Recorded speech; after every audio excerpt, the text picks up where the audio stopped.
Welcome and thanks for joining us. I'm Neil Parker. We're here for a discussion about the historic and future relations between Muslims and Jews across the world.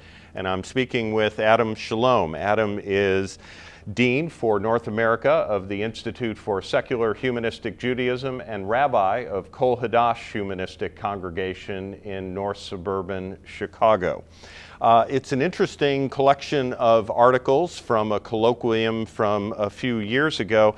And what I take away from the book in the broadest sense, Rabbi Shalom, is that the relationship between Muslim and Jew has been a complicated one, but maybe a bit of a surprising one.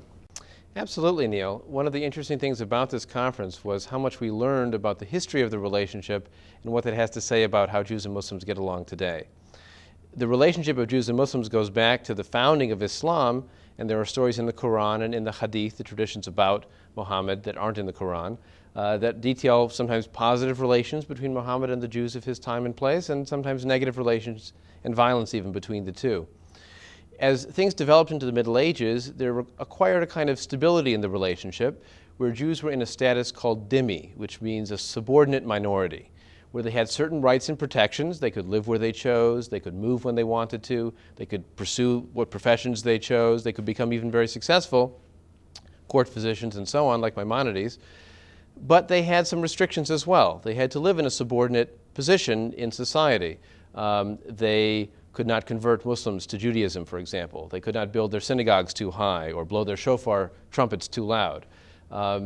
And at times there would be riots or other actions against the Jews, but by and large it was a much preferable situation to live as a Jew in the Muslim world than it was to live as a Jew in the Christian world in the Middle Ages. The challenge is that this isn't a model for modern relations, and it was with the founding of the State of Israel in the 20th century that the dhimmi relationship really began to decline, if only because of numbers, because as Jews became more and more restricted in Arab countries after the founding of the State of Israel, more and more of them chose to leave, most for Israel itself. And in Israel, they no longer had the experience of being the dhimmi, a subordinate minority, where they had to put up with restrictions. And so the idea of returning to that model is unthinkable. Even as it was tolerant for the Middle Ages to allow Jews to do their own weddings, for example, to have them pay an extra tax just for being Jewish is no longer acceptable in a modern, multicultural, Western democratic system that we are used to today. So the complicated history tells us how we got here, but it also raises some challenges in rebuilding the relationship. The book is the result of a colloquium organized by the International Institute for Secular Humanistic Judaism. What does secular humanistic Judaism, Rabbi Shalom, have to say that's really unique about Jews and Muslims? This was a question I asked myself when taking over this conference, because at first glance, there's a lot more parallels between traditional Islam and Orthodox Judaism. They both pray 3 times a day or 5 times a day in the case of Muslims, whereas in humanistic Judaism, we prefer to focus on human action and human responsibility rather than appealing to divine intervention or praising a supernatural being. Orthodox Jews and traditional Muslims are more fundamentalist about their religious traditions and scriptures and interpretations, providing ritual practice and dress and all kinds of rules for all aspects of life. Our approach is to emphasize human freedom, but also the evolution of Jewish culture and life over many centuries, the writing of our sacred books, so to speak, the Bible, by people over many centuries with editing and changes, and most importantly, our role as readers to accept or reject the values of the past based on our own values, what we find meaningful and relevant today. So it seemed like there was a big disconnect. But as time went on and as the conference went on, I realized that we had a lot to offer this discussion. First of all, our emphasis on studying Jewish history to understand the Jewish present was a great model for understanding the relationship between the two communities, and also to highlight the fact that even Islam has evolved over the centuries. In some cases, as Jacob Lassner from Northwestern University pointed out during the conference, some religious authorities in Pakistan today are more strict than authorities were in the Middle Ages, where they were a little more open and tolerant of other alternatives to religious and personal life. We emphasize the need to change in light of modern values. The Jewish world has experienced reform before in the 19th century, just as in the 21st century, some communities of Muslims in the West, in North America in particular, but also in Europe to some extent, are beginning to change their practice in response to new values, having women lead prayers, having mixed seating. We went through this 150 years ago, And it was very contentious for us then. But we provide a model for how you can change religious tradition and reinterpret those traditional sources in light of modern values and the need to reinterpret them in order to function in a Western democratic setting. And most importantly, we offer them the model of the courage it takes to make those changes.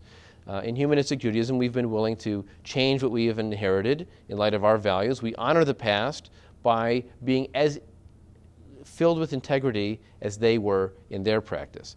And this is the model we present to the Muslim world, certainly for progressive Muslims, as described by Amir Hussein in his marvelous presentation on the evolution in the West of Islamic practice and belief. That's the model that we present, and hopefully we can find common cause on that level, where we may have more in common with a progressive liberal or even a secular Muslim than we might with an Orthodox Jew, just as they would have more in common with us than they would with a fundamentalist preacher in Pakistan. Recent events across the Arab world being called the Arab Spring, the events in Egypt and elsewhere of the past 6 months or so. What does the discussion from the colloquium and the book that you've edited tell us about the impact of the Arab Spring that we're seeing today? One of the most interesting presentations at the colloquium was by Fawaz Jirjis, who's currently at the London School of Economics. And he talked about what he called the broken Middle East, describing a world fractured between Shia and Sunni, between rich and poor. He said he wouldn't be surprised to see the capitals of Arab countries, particularly Cairo, burning because of these disparities and these fractures. And it came to pass. I'm not saying he's a prophet, but he made a good prediction. And these difficulties create both problems and opportunities. There is a large mass of people in the Muslim world who believe some level of anti-Semitic ideas, whether it's that the Jews control the West or the Jews control the world economy. The Charter of Hamas in Gaza explicitly refers to the Protocols of the Elders of Zion. So there are plenty of examples of problematic ideas, and when you have a democracy, you get to vote for whatever you believe, and it may be problematic for Jewish-Muslim relations. On the other hand, an open democratic setting also enables dialogue and communication between the two communities that might not have been the case before. There was a case just this past year during the situation in Libya where an Israeli took a speech that Muammar Gaddafi made and made it into a dance music routine with video, and it became a YouTube sensation in the Muslim world even after they realized that he was from Israel and a Jew, because they found a point of dialogue in making fun of this, basically a buffoon, and finding common ground in that. So that was an interesting example of this cross-communication that is only possible in a free and open society that we hope the Arab Spring will develop. We don't know whether the Muslim Brotherhood will, in the end, take over Egypt or not. That would be a terrible consequence because they follow many of those problematic fundamentalist ideas.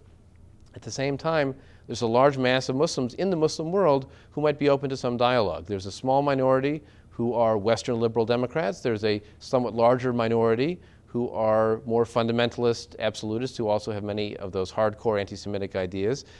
But there's also a large mass in the middle who are open for conversation. And the question is, who is going to do that conversation? We hope that these progressive Muslims in the West can re-export their ideas back to the old country. Instead of getting their clergy from the old world coming to the new and enforcing old ideas, now we need new ideas from the new world going back to the old world and producing change there. Briefly, it sounds like there is cause for a measure of hope here. Well, yes and no.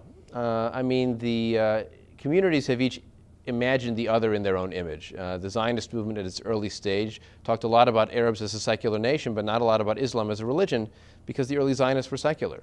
And Hamas as well talks a lot about the rabbis who run Israel, but that's because they want mullahs to run Gaza. So they're not really talking the same language, so to speak, even when they're looking at each other. And certainly these anti-Semitic ideas that imagine Jews and Muslims are equivalent when one is a population of 15 million and one is a population of 1.5 billion, well, there's clearly no equivalence there, as if they're equally matched adversaries.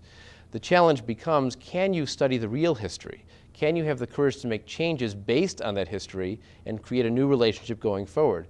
We don't want to be tolerated. Who wants to tolerate your neighbor? That's a very minimal level of patience. What we want is respect. And the only way we get respect is by disengaging from the old model of dhimmi and re-engaging on a new footing of respect and dignity. Rabbi Adam Shalom, thank you very much. My pleasure.